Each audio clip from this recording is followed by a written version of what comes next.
I know I'm not the only one who's had this experience. Oftentimes when you find God, and I'm not talking you find a religion and you pick the one with Jesus and you like it. I'm talking you find God. You meet God. And everyone around you is just the oppression is supernatural and demonic. And it's always the ones directly around you that go against you. But those from other homes and other houses and other families, they are, it's more loving. They're more loving than your own when you find God. Here's a children's story right here. I'm about to show y'all. Sorry, I just showed you my double chin. That was not on purpose. Gross. Sorry. But here. And I'm going to sit here and show y'all this. Here. Dear God, who exactly is my neighbor? The Good Samaritan Bible story from Luke 10. There's Jesus right here. Jesus was asked that very same question, who is my neighbor? And he answered it with a story. Here we go. One day, a man was on a trip to Jericho. On the road, he was attacked, robbed, and beaten by a very bad man who left him alongside the road. A man from his own country came by and saw him, but just kept going. Look at him, giving him that smug, dirty look. He's over here beaten and bloodied. Look at him.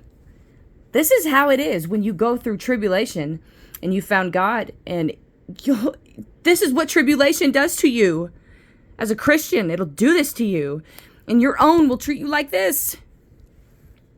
A man from his own country came by and saw him, but just kept going. Again, another man came by and looked at him, but just went on his way like the first man did.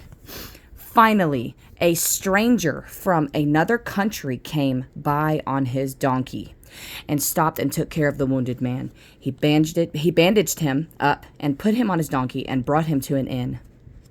It's funny because, if you think about the story of Jesus, all the inns were full and he was born in a manger.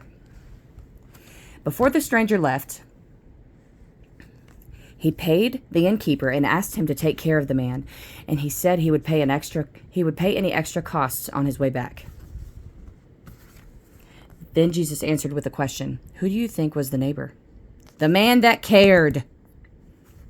You see? Though we are supposed to love all as Jesus has loved us. Remember this, you guys. This is a children's story, and it's really good. Oftentimes when you find God, you'll people who will go against you. Because if Satan runs this world, but he does not have authority over those in Christ. We are given the authority to trample and crush serpents and scorpions. But if you have not love, you have nothing. Maranatha.